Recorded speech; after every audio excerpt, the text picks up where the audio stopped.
주리라. 자녀들은 예언할 것이요 청년들은 환상을 보고 아비들은 꿈을 꾸리라. 주의 영이 임하면 자녀들은 예언할 것이요 청년들은 환상을 보고 아비들은 꿈을 꾸리라. 주의 영이 임하면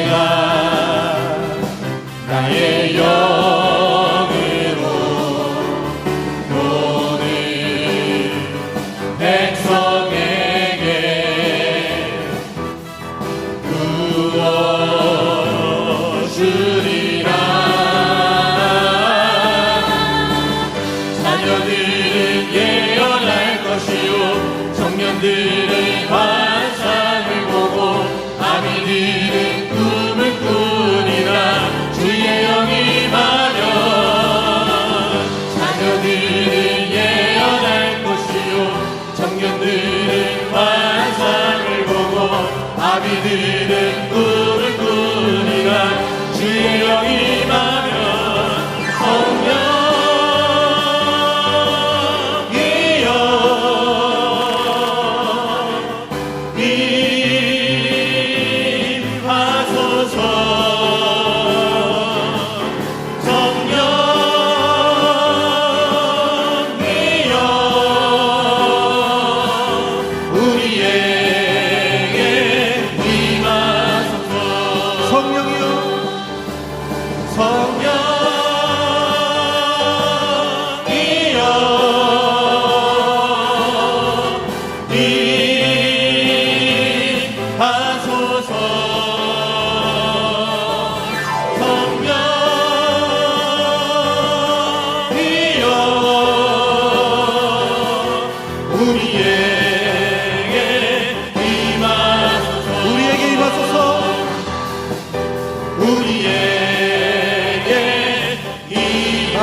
사랑 내가 노래해. 아버지 은혜 내가 노래해. 그 사랑 변함없으신 거짓 없으신 성실하신 그 사랑 사랑 갈 때 꺾지 않으시는 꺼져가는 등불 끄지 않는 그 사랑 변함없으신 거짓 없으신 성실하신 그 사랑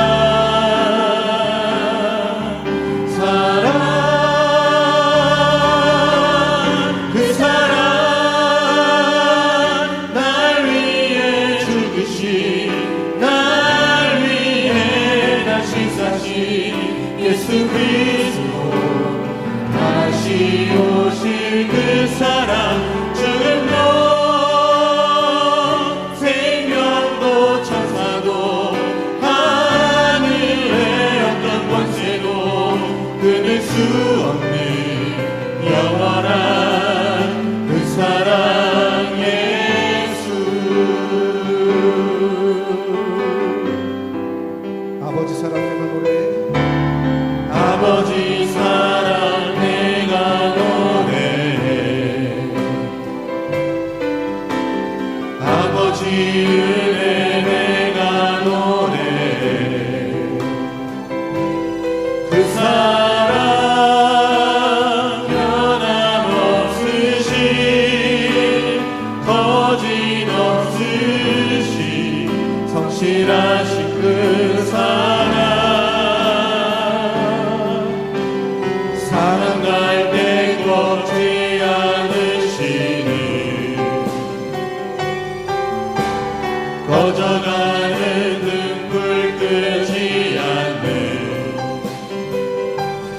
그 사랑 변함없으신 거짓없으신 성실하신 그 사랑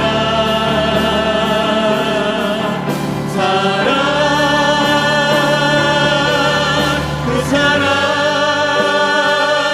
날 위해 죽으신 날 위해 다시 사신 예수 그리스도 다시 오실 그 사랑 죽음도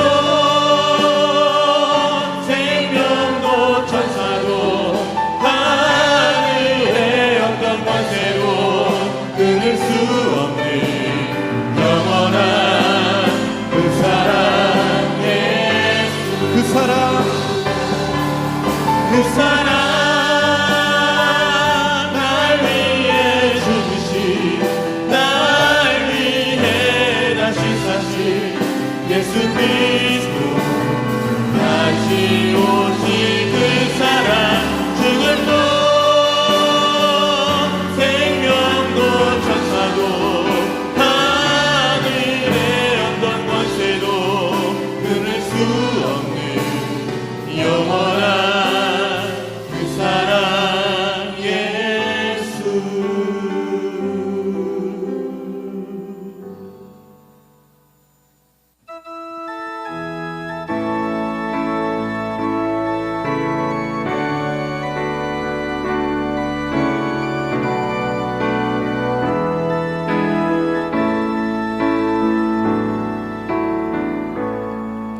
하늘의 문을 여소서 이곳을 주목하소서. 주를 향한 노래가 꺼지지 않으리. 하늘을 열고 보소서. 이곳에 임재하소서. 주님을 기다립니다. 기도의 향기가 하늘에 닿으니 주여 임재하여 주소서. 이곳에 오셔서 이곳에 앉으소서. 이곳에서 드리는 예배를 받으소서. 주님의 이름만이 오직 주의 이름만 이곳에 있습니다. 하늘의 문을 여소서. 이곳을 주목하소서. 주를 향한 노래가 꺼지지 않으니 하늘을 열고 보소서. 이곳에 임재하소서. 주님을 기다립니다. 기도의 향기가 하늘에 닿으니 주여 임재하여 주소서. 이곳에 오셔서 이곳에 앉으소서. 이곳에서 드리는 예배를 받으소서. 주님의 이름만이 오직 주의 이름만 이곳에 있습니다. 이곳에 오셔서 이곳에 앉으소서. 이곳에서 드리는 예배를 받으소서. 주님의 이름만이 오직 주의 이름만 이곳에 있습니다. 두 손 들고 주님을 찬양합니다. 주의 영광 이곳에 가득해. 우린 선의 주님과 함께 찬양하며 우리는 전진하리. 모든 열방 주 볼 때까지 주의 영광 이곳에 가득해. 우린 선의 주님과 함께 찬양하며 우리는 전진하리. 모든 열방 주 볼 때까지 모든 열방 주 볼 때까지 모든 열방 주 볼 때까지.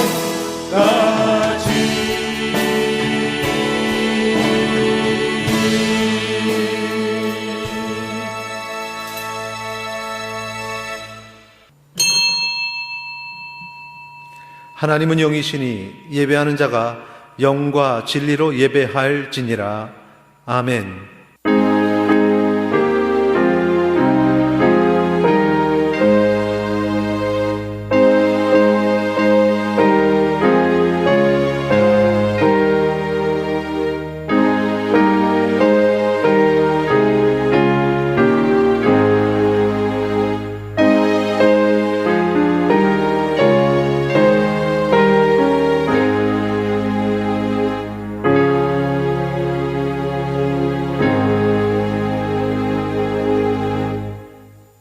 할렐루야. 여호와의 종들아 찬양하라. 여호와의 이름을 찬양하라. 이제부터 영원까지 여호와의 이름을 찬송할지로다. 아멘. 거룩하신 아버지 하나님, 우리를 예배자로 부르신 아버지의 크신 은혜 감사와 찬양을 올립니다. 이 시간 성령께서 이 예배를 주장하여 주시고 어둠의 세력 틈타지 못하게 하여 주시옵소서. 홀로 영광 받으시고 우리에게 은혜를 더하여 주시옵소서. 감사드리며 예수 그리스도의 이름으로 기도 올리옵나이다. 아멘.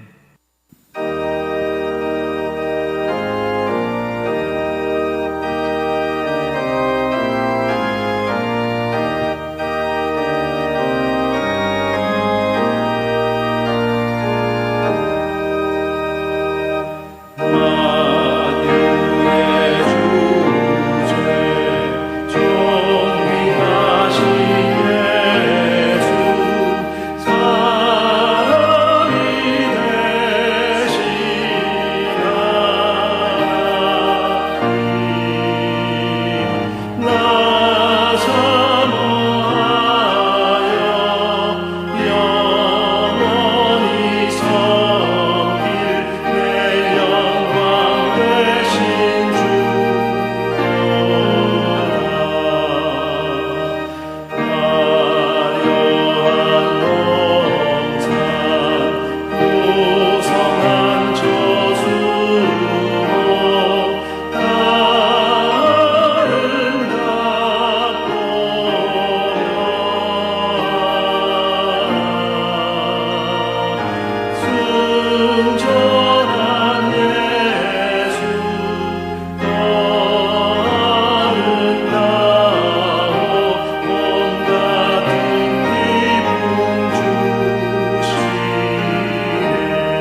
악을 행하는 자들 때문에 불평하지 말며 불의를 행하는 자들을 시기하지 말지어다. 그들 뿔과 같이 속히 배임을 당할 것이며 푸른 채소같이 쇠잔할 것이미로다. 여호와를 의뢰하고 선을 행하라. 땅에 머무는 동안 그의 성실을 먹을거리로 삼을지어다. 또 여호와를 기뻐하라. 그가 내 마음의 소원을 내게 이루어 주시리로다. 내 길을 여호와께 맡기라.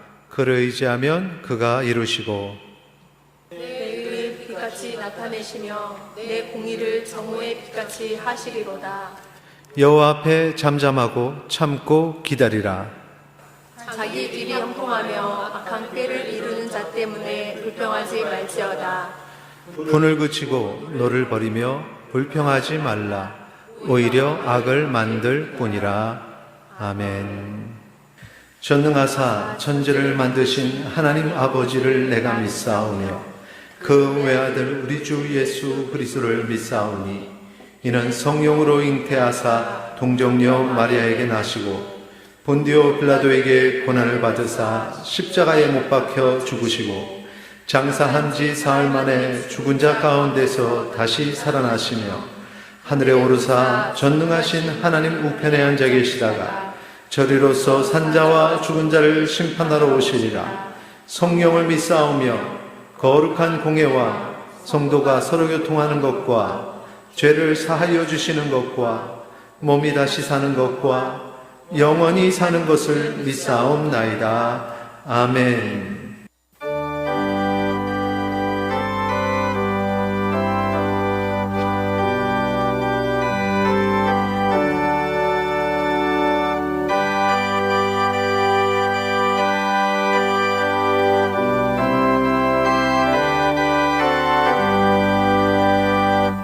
주 안에 있는 나에게 난 의심이 있으랴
사랑이 많으신 하나님, 크신 은혜와 사랑을 감사합니다.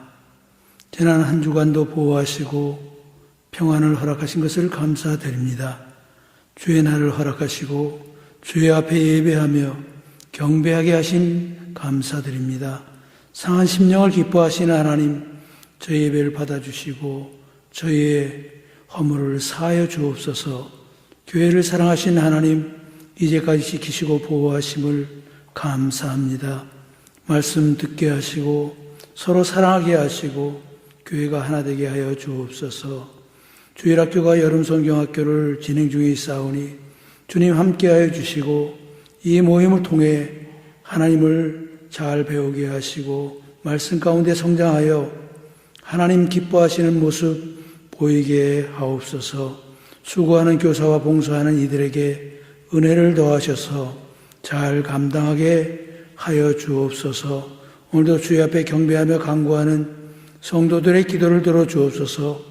어려운 가운데 있는 성도들의 어려운 일들을 주님 앞에 내어놓게 하시고 은혜를 입게 하여 주옵소서.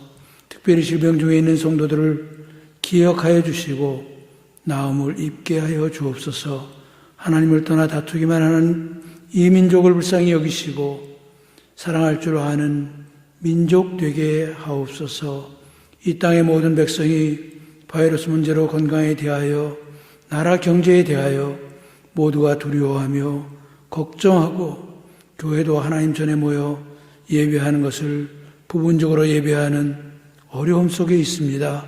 저희 염려를 그치게 하시고 하나님의 전을 향하는 발길을 힘있게 하시고 함께 기쁨으로 나와 경배할 수 있게 도와주옵소서. 말씀을 전하신 목사님 도우셔서 은혜로운 말씀 전하게 하시고 그 말씀을 통해 온 성도가 은혜 받는 시간 되게 하여 주옵소서. 드리는 찬양을 통해 영광 받아 주옵소서. 예배의 순서를 통해 주님께만 영광 돌리게 하시고 영광 받아 주옵소서. 예수님 이름으로 기도드립니다. 아멘.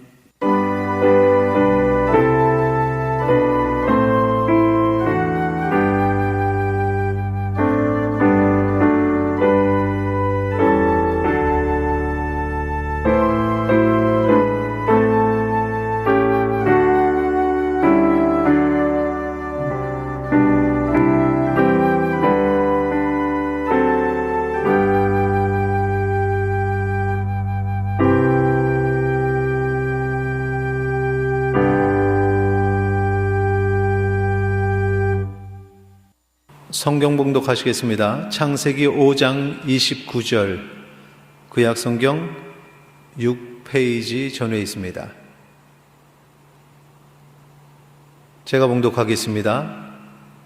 이름을 노아라 하여 이르되 여호와께서 땅을 저주하심으로 수고롭게 일하는 우리를 이 아들이 안위하리라 하였더라. 아멘.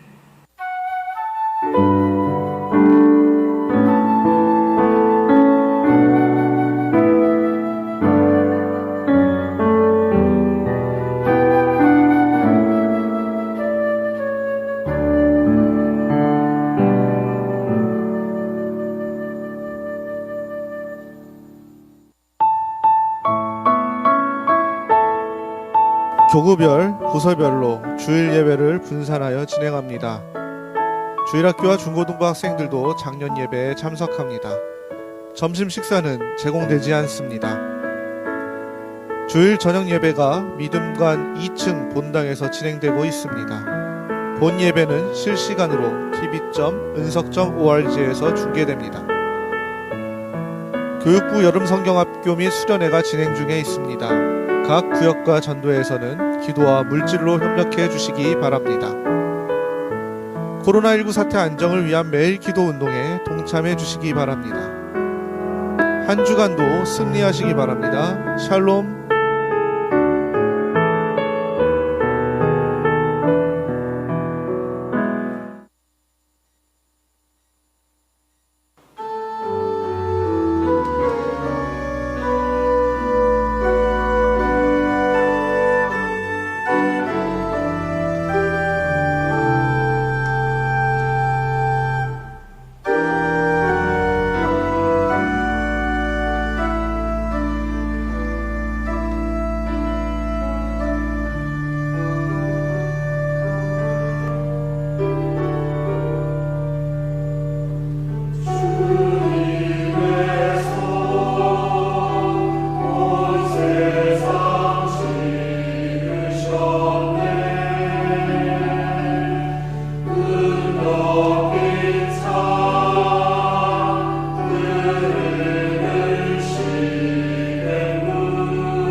성도의 교제 나누겠습니다. 사랑합니다. 축복합니다. 옆에 분들과 인사하시겠습니다.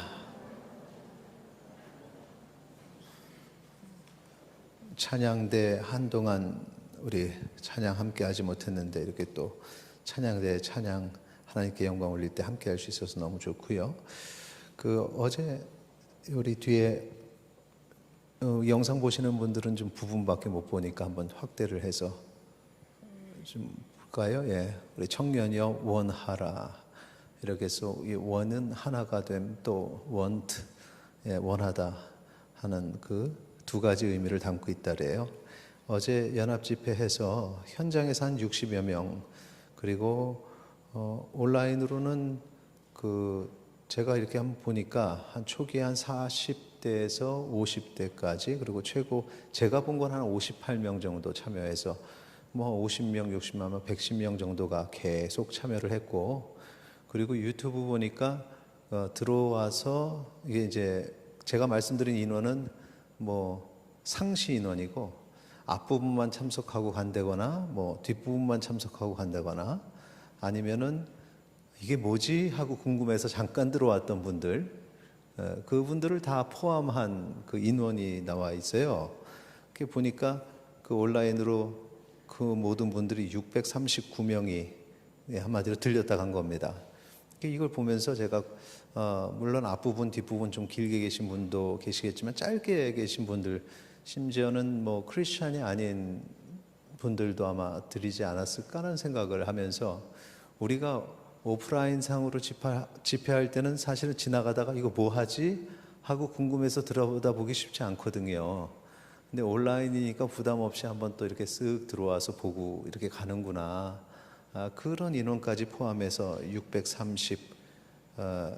온라인 참석이 579명, 그래서 이제 639명이 참석한 것으로 전체 인원이 그렇게 집계가 됐습니다. 그래서 성공적으로 모든 어떤 진행들이 사고 없이 잘 됐어요. 그 청년들이 참 아름답더라고요. 자기의 역할을 하는 모습들 너무나 아름다웠고, 우리 은석교회 예배 설교 들어가시면은 여러분 집회 상황을 또 다시 녹화된 것을 볼 수 있습니다. 우리 청년들 격려해 주시기 바랍니다. 그리고 계속해서 이제 다음 주, 그 다음 주 우리 주일학교 계속해서 성경 공부를 여름 성경학교 진행합니다. 기도 부탁드립니다. 자, 기도하겠습니다. 거룩하신 하나님 아버지, 주님 앞에 예물을 드립니다. 주님 앞에 또 찬양을 올립니다. 주 앞에 예배 드립니다. 주께서 이 모든 것 받으시고 우리의 삶의 어려움 가운데 있는 주의 백성 새 힘 얻게 하여 주시옵소서. 또 찬양을 올린 우리 찬양대원들 하나님께서 복을 내려주시고 이 예배를 통하여서 주의 은혜를 허락하여 주시옵소서. 감사드리며 예수 그리스도의 이름으로 기도 올리옵나이다. 아멘. 지난주에 우리 찬양대 녹화할 때 우리 뒷배경은 주제, 이 여름성학교 총회 주제에 관련된 그림이었잖아요. 지난주에 그 배경을 제가 화면으로 이렇게 보니까, 여러분은 전체를 보시지만 저는 이렇게 화면을 보니까 요 지팡이, 처음엔 몽둥이 든 분인 줄 알았다 했잖아요. 지팡이 든 할아버지, 그리고 바다 이렇게 보여서, 그래서 제가 뒤에 모세가 이렇게 들고 있는 건 지팡이지 몽둥이가 아니라고 그랬더니 저는 나중에 들었어요. 예배 끝나고 어떤 분이 그러더라고요. 거기에 있는 성도님들이 마스크를 써서 티는 안 났지만 다 웃었다고. 그래가지고 뒤에 배가 있었다고, 위에. 모세가 아니고 노아라고. 그래서 제가 웃으면서, 아니 모세에게 있어서 지팡이는 상당히 신학적으로 중요하고, 여러분 아시죠? 홍해를 가를 때 하나님께서 명령을 내려서 지팡이를 착 내밀으면서 갈라졌거든요. 그래서 이 모세의 지팡이는 상당히 신학적으로 중요하니까 그림에 들어가지만, 노아에게 무슨 지팡이냐고 내가 그랬어요. 노아 지팡이는 전혀 안 어울린다 그랬더니 그 얘기하는 분이 노아 할아버지라 지팡이가 필요하다고 그러더래요. 그래서 내가, 아니 지팡이를 짚고 걸어야 될 정도로 힘이 없으시면 방주를 어떻게 짓냐고. 우리가 생각할 때는 어르신이니까 할아버지지만 그렇게 당시에 그 노아의 몸은 그렇게 방주를 지을 정도로 청년과 같았다고, 그게 성경적인 거라고, 나는 잘못이 없다고 그렇게 얘기를 했어요. 이번에 여름 성경학교 주제가 이제 노아고, 그래서 저도 이 주일을 지난주까지 칼빈주의 시리즈가 끝나서 이번 주를 우리 장년부 여름 성경학교 원데이 집회로 하자, 캠프로 하자. 그래서 저도 이제 오늘 설교를 노아와 관련된 설교로 했습니다. 그래서 좀 제목이 긴데, 노아, 믿음을 따르는 사람에게 주시는 하나님의 위로, 이제 이런 제목으로 오늘 말씀을 나누겠습니다. 노아가 살던, 노아 이야기는 우리가 너무나 많이 들어서 알고 있고, 또 교회 안 다니는 사람들도 노아 방주 이야기는 알아요. 잠깐 아주 짧게 얘기하면 당시에 세상이 악해져서 하나님이 심판하시기로 하고, 그때 노아에게 방주를 지어라. 그래서 방주를 지었는데 그 방주는 심판을 피할 유일한 피난처가 되죠. 세상이 이제 비가 오기, 오늘처럼 비가 오기 시작하고, 그러면서 비가 그치지 않으니까 그렇게 해서 물이 가득 차게 되고, 그 물이 가득 참으로 말미암아 모든 사람이 멸망당했지만 그 방주를 탄 노아와 가족은 구원을 받게 된다.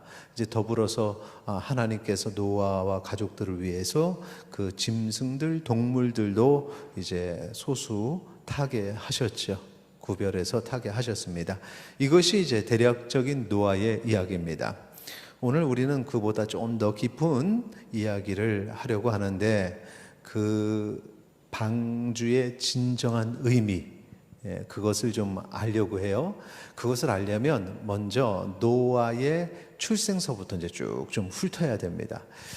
노아의 출생, 노아의 인물 좀 살펴보면은, 노아의 출생 이야기는 창세기 5장에 기록이 되어 있어요. 그 이야기 처음에 언급된 것은 셋의 족보에서 언급이 됩니다. 계보라고도 얘기하고요. 셋의 계보에서 언급이 되는데, 여기서 말하는 셋은 숫자 셋하고 같은 단어를 쓰지만 숫자 셋이 아니라 사람 이름입니다. 셋이 누구냐? 아담과 하와가 가인과 아벨을 낳고, 가인이 아벨을 죽이고 나서 그 다음에 하나님께서 아벨을 대신해서 아들을 주셨는데, 그가 바로 셋이에요. 숫자 셋과 같은 그런 이름이죠. 그 셋의 계보라는 거죠. 근데 그 셋의 계보를 보면은, 위에 보면은 아담 이야기, 그리고 하나님이 창조하신 이야기서부터 나와요. 그래서 아담의 계보가 셋의 계보인 것입니다. 그 앞부분에 좀 보면은 창세기 5장 1절에서 3절까지 보면은, 한번 보세요. 1절서부터 이것은 아담의 계보를 적은 책이니라 하고, 하나님이 사람을 창조하실 때 하나님의 모양대로 지으셨다고 얘기하죠. 그러니까 지금 이 계보의 첫 시작은 천지 창조서부터 시작이 돼요. 그러니까 하나님의 계보의 그 시작점, 가장 오래된 족보가 되겠죠. 2절에 보면 남자와 여자를 창조하셨고 그들에게 복을 주셨고, 3절에 가면은 아담은 130세에 자기 모양 곧 자기의 형상과 같은 아들을 낳아 이름을 셋이라 하였고, 그래서 아담의 아들의 계보는 어디로 이어진다? 가인도 아니고 아벨도 아니고 셋으로 이어진다. 그래서 셋이 사실은 상당히 중요한데, 우리는 인류 최초의 살인사건 때문에 이 가인과 아벨 이야기만 알지 셋에 대해서는 잘 알지를 못해요. 오늘 이 설교를 들으면 셋이 정말 중요한 인물이었구나라는 것을 알게 됩니다. 이 셋의 계보, 그 창조서부터 시작해서 쭉 내려와서 끝은 어디냐? 창세기 5장 30절에서 32절이 이제 끝입니다. 같이 읽도록 하겠습니다. 라멕은 노아를 낳은 후 595년을 지내며 자녀들을 낳았으며 그는 777세를 살고 죽었더라. 노아는 500세 된 후에 셈과 함과 야벳을 낳았더라. 아멘. 자, 노아 이야기, 그리고 노아가 낳은 셈, 함, 야벳, 거기서 이제 일단락을 짓게 되죠. 어떤 문장을 이렇게 일단락을 질 경우에 문단을 나눌 때는 항상 어떤 중요한 것들 중심으로 해서 나눌 수밖에 없어요. 그러니까 이 계보에 중요한 게 있다. 그게 뭐냐? 그래서 이 계보를 이렇게 열심히 찾아봤더니 눈에 띄는 몇 가지가 보이는데, 누가 누구를 낳고 이거는 계속 반복되는 거니까 그거 외에 눈에 띄는 것들이 이런 게 떴어요. 우리가 먼저 하나님 창조 이야기를 했으니까 창조의 시작은 하나님이 하나님의 형상대로 사람을 지으셨던 거죠. 그 다음에 3절에 와서 아담이 자기의 형상과 같은 아들 셋을 낳게 된 것이고, 셋을 여기서 말해서는 셋이 아니라 이름 셋. 그리고 22절에 보면 무두셀라는 300년 하나님과 동행했다는 이야기가 있어요.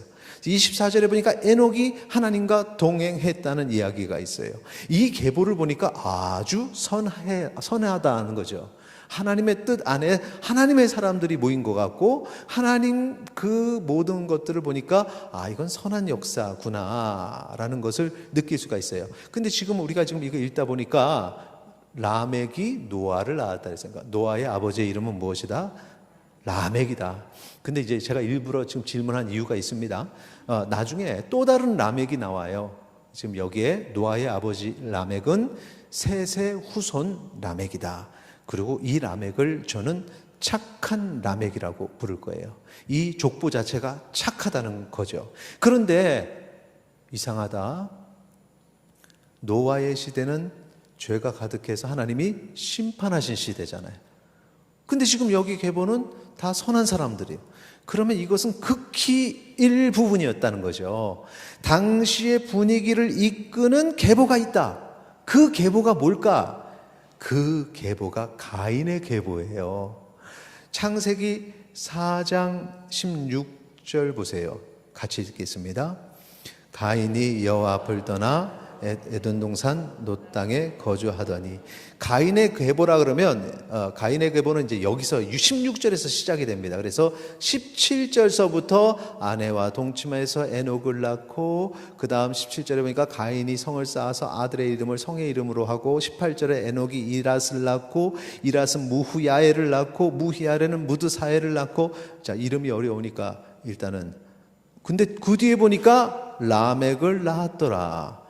가인의 계보에도 라멕이 있어요. 아까 셋의 계보의 라멕과는 다른 사람입니다. 이 라멕을 저는 나쁜 라멕이라고 할 거예요. 왜 나쁜 라멕이라 하냐? 지금 이 가인의 계보가 그런 계보예요.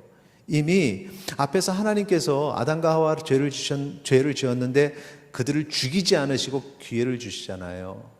그런데 그 뒤에 태어난 가인과 아벨이, 가인은 그 죄를 벗어버리지 못하고 또 미워하고 시기하고 살인까지 합니다. 그러면서 이 가인이 지금 읽은 16절에 보면 여호와 앞을 떠나서 놋 땅으로 갔어요. 에덴 동쪽의 놋 땅으로 갔어요. 여호와를 떠났다는 거죠. 그리고 그 후손들은 여호와를 떠난 삶을 살았던 후손들입니다. 그리고 그들이 그 삶을 통해서 점점 악해지는데, 어느 정도 악해지느냐? 마지막 18절 다음에 이 나쁜 라멕 얘기가 나오는데, 창세기 4장 23절, 24절, 이 나쁜 라멕이 뭐라는지 한번 보세요. 같이 읽겠습니다. 라멕이 아내들에게 이르되 아다와 실라여 내 목소리를 들으라. 라멕의 아내들이여 내 말을 들으라. 나의 상처로 말미암아 내가 사람을 죽였고 나의 상함으로 말미암아 소년을 죽였도다. 가인을 위하여는 벌이 700일진데 라멕을 위하여는 벌이 77배 1이로다 하였더라. 이 나쁜 라멕이 또 살인을 합니다. 가인의 살인, 그것을 이어요. 근데 죽이고 나서 뭐라고 하냐면, 지금 여기에 보니까 가인을 위하여는 벌이 700일진데, 가인이 살인한 것 때문에 괴로워하고 막 그러는데 하나님이 가인을 그 자리에서 쳐 죽이지 않으셨어요. 그리고 그래, 너 그렇게 죄책감을 가지고 그렇게 살면 너를 치는 자에게 벌을 7배를 더할게. 이렇게 하나님이 말씀해 주셨는데, 그런데 라멕은 저 봐, 가인을 위해서는 벌이 7배인데 나를 위해서는 벌이 77배야. 이러면서 하나님이 자기 위의 조상에게 하신 말씀을 왜곡해서 살인을 질러놓고 자기가 지금 잘했다고 지금 그러고 있는 겁니다. 하나님이 보호해 주신다는 거예요. 드라마 속에 사람을 죽이고는 그러고서는 다 하나님한테 뭐 기도하는 그런 장면하고 똑같은 거예요. 하나님이 보호해 주시고 용서해 주신다고. 그러니까 지금 이 라멕 이야기, 나쁜 라멕의 마지막 이 가인의 계보 끝에 나오는데, 이건 가인의 계보 자체가 그렇다는 거고, 당시에 사람들이 사람을 죽이고 미워하고 이러면서도 하나 죄책감이 없고 나는 잘못한 것 없다. 그 계보가 오늘까지 이루어져서 사람을 죽이고 막 기자들이 희생자에게 뭐 하신 말씀 없으세요? 아무 소리 안 하고 쑥 들어가는, 그 사람은 죽을 짓을 했습니다, 뭐 이러는, 이렇게 시대가 악해지는 흐름이 이게 가인의 계보라는 것입니다. 이게 바로 노아의 시대까지 흐르는 그 역사의 본 모습이라는 거죠. 사람들이 다 이렇게 악해지고 사람들이 다 이렇게 죄를 짓고 살인이 우스워지는 상황이 된 겁니다. 다시 셋의 계보는 뭘까요? 그 속에서도 하나님의 말씀 안에서 살려는 사람들이 있었어요. 근데 그 수는 점점점 적어요. 나중에 노아의 시대에 와서는 살인하고 죄를 짓고 그게 죄인지도 모르고 이런 사람들이 가득하고 셋의 자손은 노아와 그 가족만 남게 되는 거예요.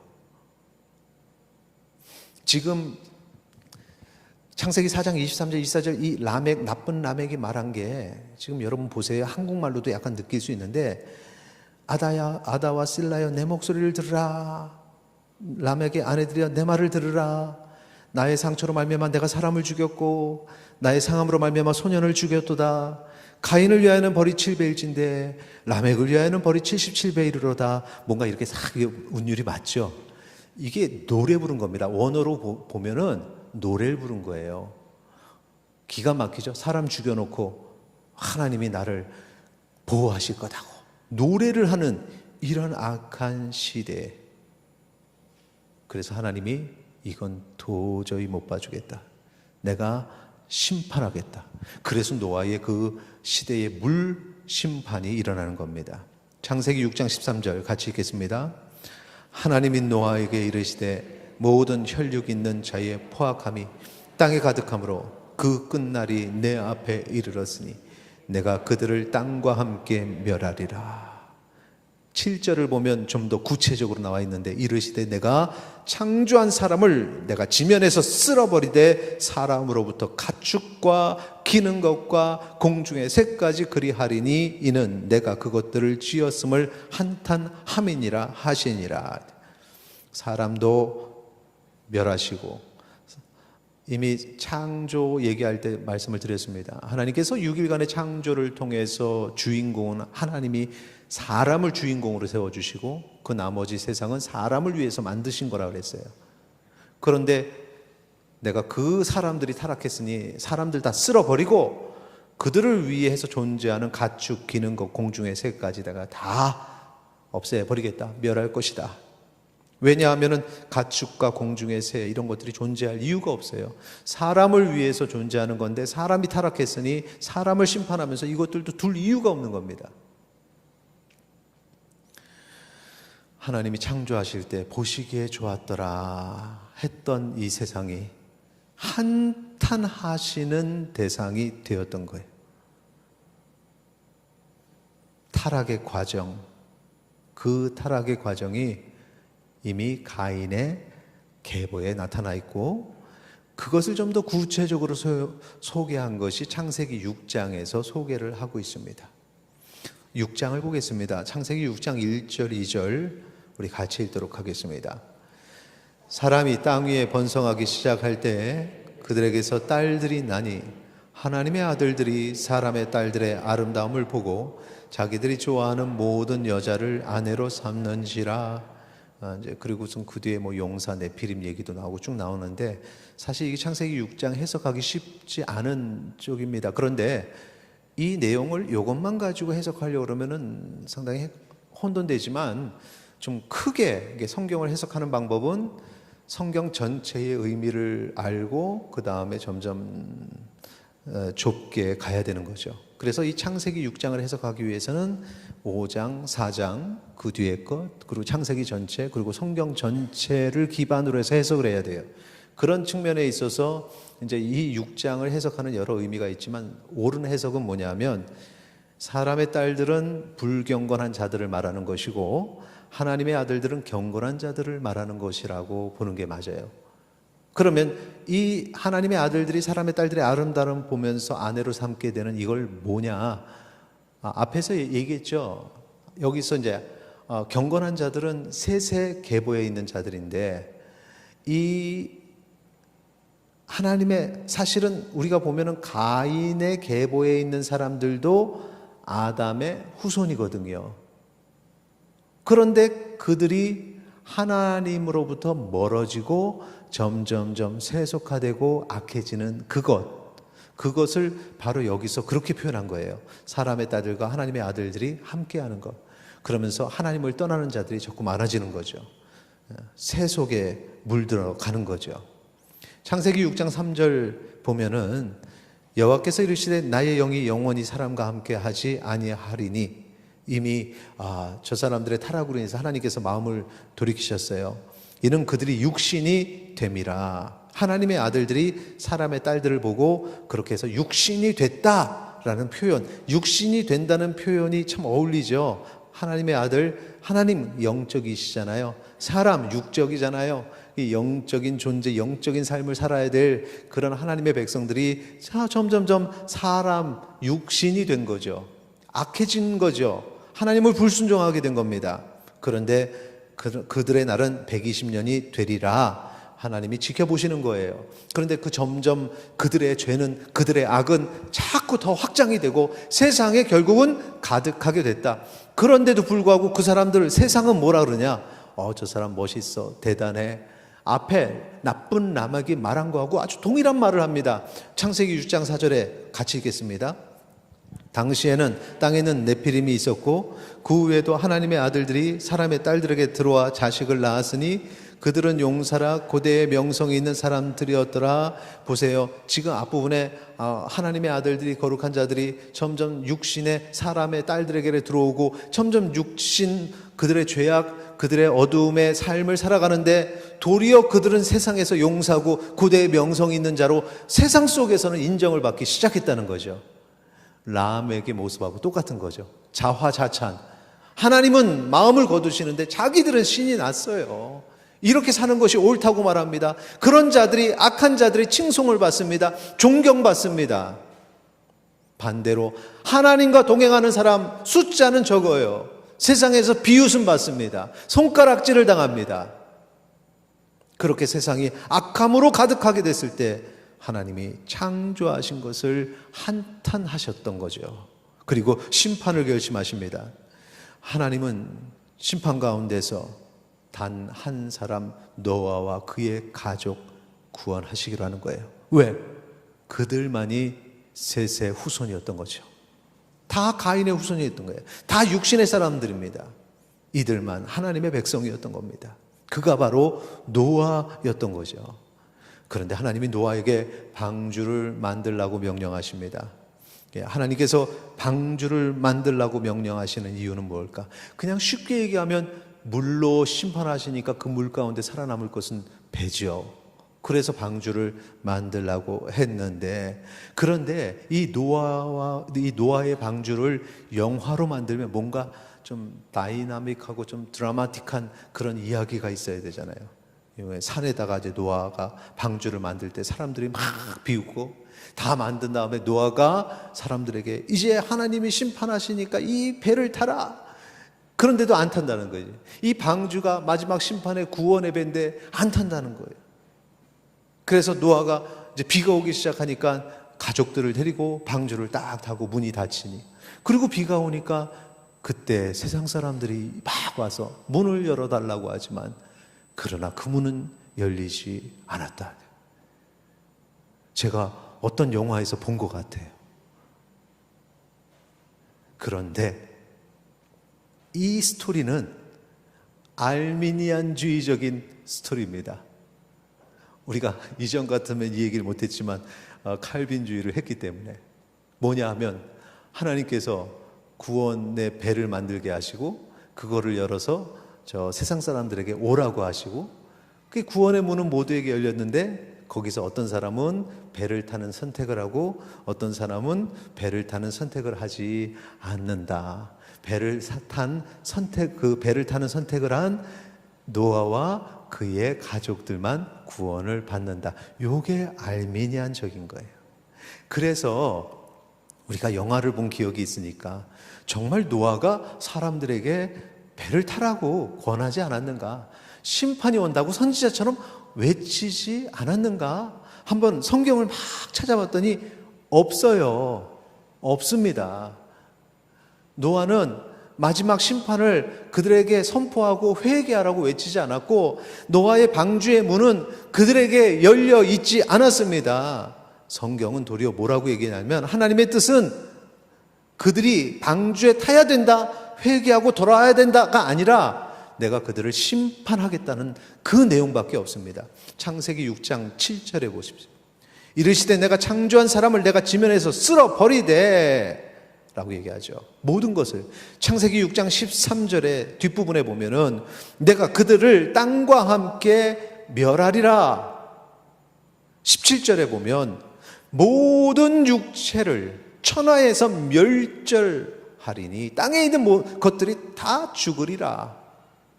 이 얘기만 있지 그러니 가서 전하고 네가 만든 배에 타게 하라는 말이 없습니다. 방주는 노아와 노아의 가족만을 위한 것이었다. 이게 주님의 하나님의 뜻인 것입니다. 왜? 창세기 6장 8절에 보면 그러나 노아는 여호와께 은혜를 입었더라. 6장 18절에 너와는 내가 내 언약을 세우리니 너는 내 아들과 내 아내와 내 며느리들과 함께 그 방주에 들어가고 꼭 집어서 말씀하시잖아요. 노아가 그냥 명령을 받아서 선포했는데 가족이 들어온 게 아니라 꼭 집어서 너, 내 아들들, 내 아내, 내 며느리들 딱 노아의 방주에 탈 사람들을 찍어서 말씀하셨어요. 창세기 7장 1절에 여호와께서 노아에게 이르시되 너와 내 온 집은 방주로 들어가라. 이 시대에서 내가 내 앞에서 의로움을 내가 보았음이니라. 노아의 가족을 기억하셨고 그들을 위해서 방주를 짓게 하셨고 구원받게 하신 것입니다.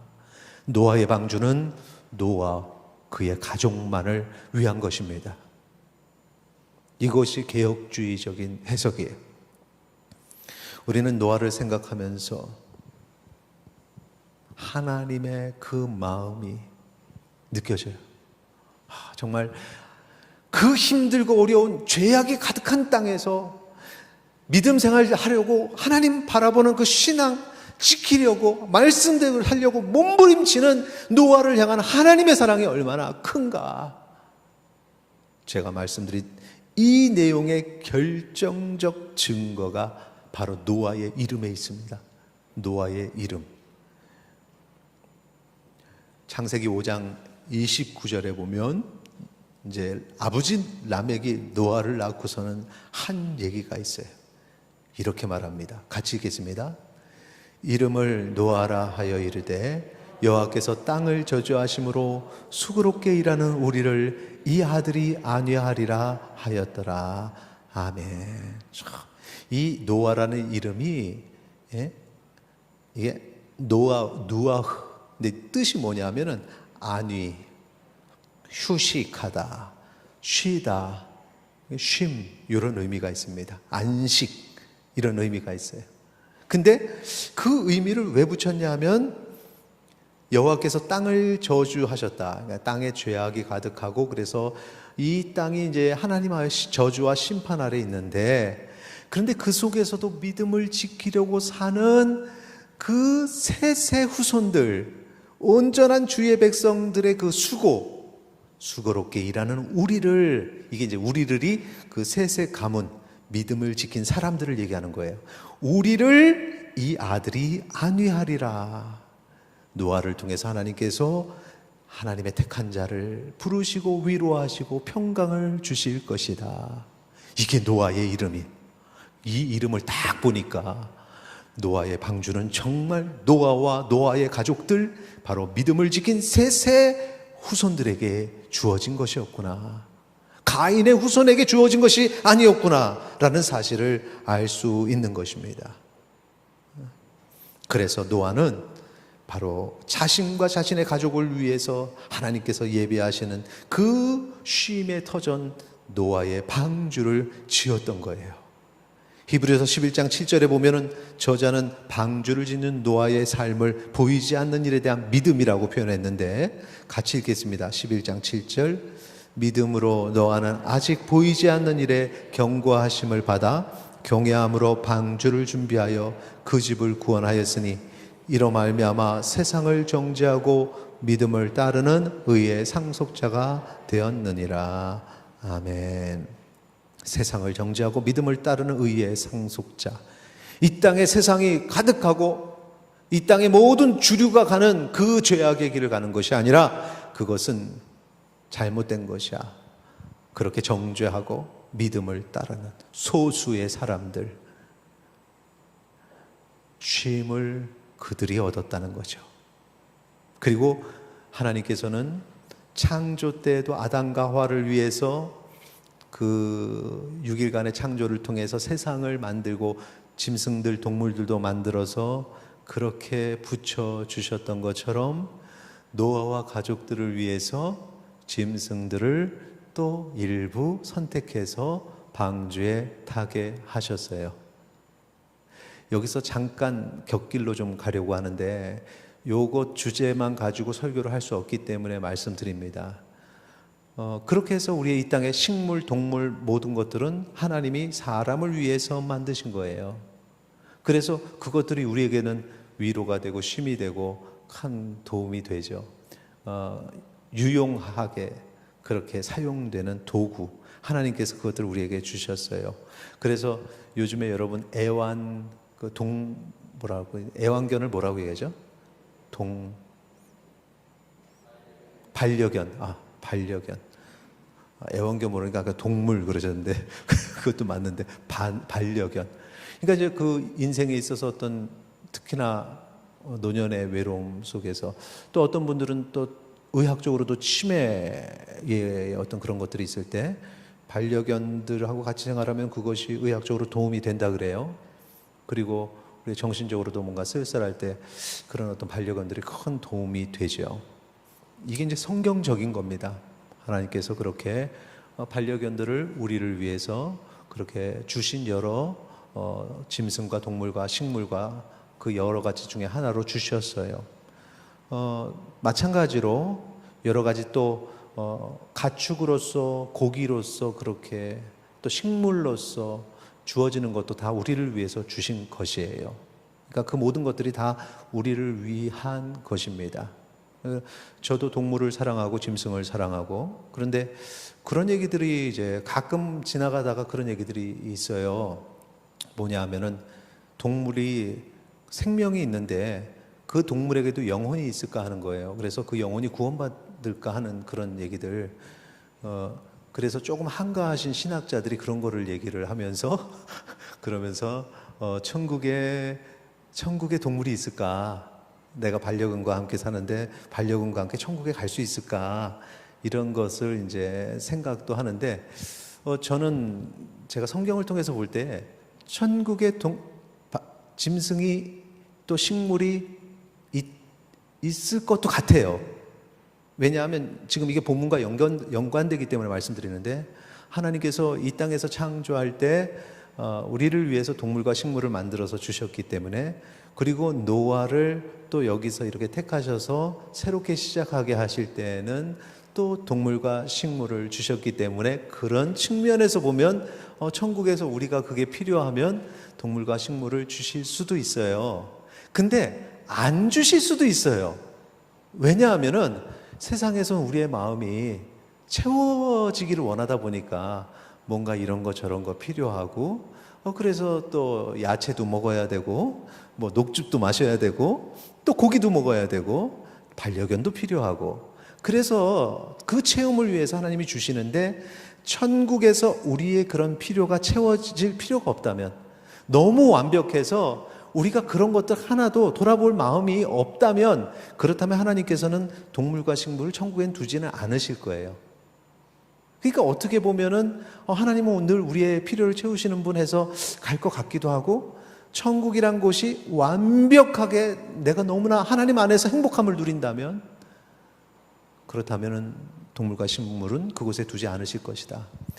그러니까 성경적으로 그래요. 근데 여기서 말하고자 하는 것은 이겁니다. 우리가 그런 것들을 너무 사랑하고, 식물도 너무 사랑하고, 동물도 사랑하고, 반려견도 사랑해도 되지만, 하나님이 주신 나에게 허락하신 선물이야 라는 마음으로 사랑해도 되지만, 그러나 우리 아들과 동급으로 생각해서는 안 된다는 거예요. 우리의 딸과 동급으로 생각해서는 안 되는, 하나님이 우리에게 아들과 딸을 주실 때의 마음과 이런 동식물을 주실 때 하나님의 뜻은 달라요. 그래서 그렇게 그것들을 인간이라는 존중받는, 하나님이 사랑하는 존재와 똑같이 두면 안 된다는 겁니다. 아시겠죠? 저는 여러분의 강아지가 아플 때 충분히 기도해 드릴 수 있어요. 근데 그 기도가 어떤 기도여야 되냐면, 우리 사랑하는 성도님이 강아지, 그렇게 함께 반려견으로 있었던 강아지와 함께 했는데 반려견 때문에 너무 가슴이 아파, 머리도 아프고 두통도 있어. 그러면 이제 그 성도님을 위해서 기도하면서, 하나님, 우리 사랑하는 우리 여종이 몸이 아파요. 강아지 때문에, 우리 이름 뭐라 해야 돼? 세미 때문에, 가서 세미라는 사람 이름이 있으면 안 되니까.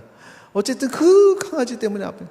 이 강아지를 낫게 해주셔서 우리 사랑하는 성도님이 속히 회복되게 해주세요.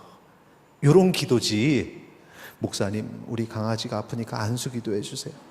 그래서 개머리에 손을 얹고 주여 이렇게, 이거는 아니에요. 이거는 강아지가 낫기 위해서 기도는 할 수 있지만, 그 사랑하는 엄마 때문에 하는 거지 그 개 때문에 하는 거는 아니다. 제가 얼마나 강아지를 사랑하냐면, 제가 TV 프로를 잘 안 봅니다만 딱 보는 게 뭐냐면, 강형욱 씨가 나오는 그 개 프로그램, 그리고 또 오은영 씨가 나오는 아이 성격과 관련된 프로, 이 두 프로가 나오면 일부러 찾아서 언제 하는지 몰라요. 근데 이렇게 틀다 보고 딱 나오면은 제가 그걸 이제 좀 멈추고 좀 유심히 보거든요. 아이들이나 또 강아지 훈련시키는 걸 통해서 저는 많은 목회를 배워요. 강아지를 이렇게 끌어가는 게 아이를 끌어가는 거나 어떤 공동체를 끌어가는 거랑 비슷하다. 예. 서로 교감. 이게 무슨 뜻이냐면 잘 모르네. 이 강영욱 씨의 그 교육의 특징이 뭐냐면, 강아지를 그냥 하나의 그냥 뭐 이렇게 막 반복 훈련시켜서 하는 게 아니라 어떤 교제, 나눔, 그의 필요를 아는 거, 이런 거를 끌어내더라고요. 그래서 이야, 저 도움이 된다. 사람이나 강아지나 똑같다. 그런 면에 있어서, 교육에 있어서. 그러나 그렇다고 해서 강아지가 영혼의 존재, 구원받아야 될 존재. 자, 봐라, 노아의 방주에 노아와 더불어 짐승도 들어갔으니까 그들도 구원받은 거네, 그들도 믿음이 있었네, 이렇게 성경을 해석하면 안 된다는 사실을 제가 잠깐 말씀을 드립니다. 자, 여기서 방주는 누구를 위한 것입니까? 혼란의 시기에, 악한 시절에 믿음을 지키고자 몸부림치던 셋의 후손들, 소수 남은 자들을 위한 하나님의 휴식의, 쉼의 공간이었다. 오늘 말씀을 좀 정리하죠. 하나님께서 우리를 택하시고 우리 믿음의 길 가게 하셨습니다. 우리가 사는 세상은 노아의 시대와는 다를 바가 없게 됐어요. 그런데 분명한 것은 하나님께서 구원하시는 자는 그 악한 세대의 믿음을 지키고자 했던 소수라는 거죠. 오늘 공교롭게도 지금 소리 들리시죠? 밖에는 비가 오고 있어요. 그러나 우리는 하나님이 쉼을 주시는 안식일에 평안을 누리는 주의 전에 있음을 고백하시기 바랍니다. 하나님께서 우리를 위해 예비하신 곳이에요.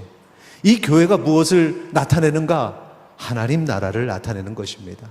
훗날에 우리가 모두 들어갈 하나님의 나라, 그것이 우리의 방주고요. 그 방주는 나를 위해 하나님께서 준비하시는 그러한 쉼의 장소라는 것이죠. 오늘 힘들고 어렵지만 조금 참고 우리 셋의 자손 되신 여러분, 가인의 자손의 저속에 섞이지 말고 온전한 믿음을 지켜 하나님이 우리를 택하셨으니 그 영원한 안식에 가는 날까지 서로를 위해서 기도하고 이겨내고 힘을 얻어 승리하는 주의 백성 되시기를 축원합니다. 우리 같이 찬양하고 기도하겠습니다. 내 삶은 주의 것.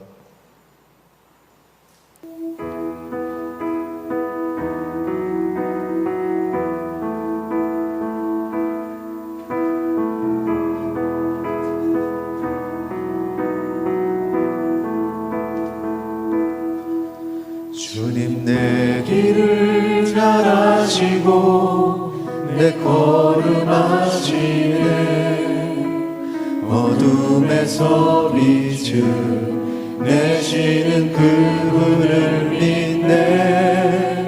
무엇으로 주를 섬길지 어디로 가야 할지 헤매이는 나를 아시고 길을 여시네. 주님 내 길을 잘 아시고 내 걸음 아시네. 어둠에서 빛을 내시는 그분을 믿네. 무엇으로 주를 섬길지 어디로 가야 할지 헤매이는 나를 아시고 길을 여시네. 내 삶은 주의 것, 내 삶은 주의 것, 온전한 신뢰를 주께 드리네. 보이지 않아도 믿음으로 걷네. 주 영광 바라보며 주만 따르네.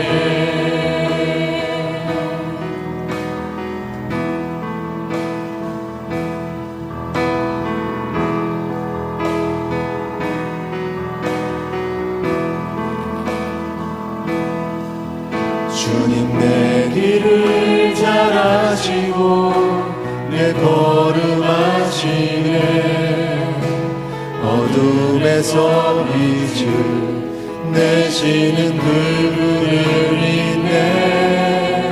무엇으로 주를 섬길지 어디로 가야 할지 헤매이는 나를 아시고 길을 여시네. 내 삶은 주의 것, 내 삶은 주의 것, 온전한 신뢰를 주께 드리네. 보이지 않아도 믿음으로 걷네. 주 영광 바라보며 주만 따르네. 내 삶은 주의 것, 내 삶은 주의 것, 온전한 신뢰를 주께 드리네. 보이지 않아도 믿음으로 걷네. 주 영광 바라보며 주만 따르네. 내 삶은 주의 것, 내 삶은 주의 것, 온전한 신뢰를 주께 드리네. 보이지 않아도 믿음으로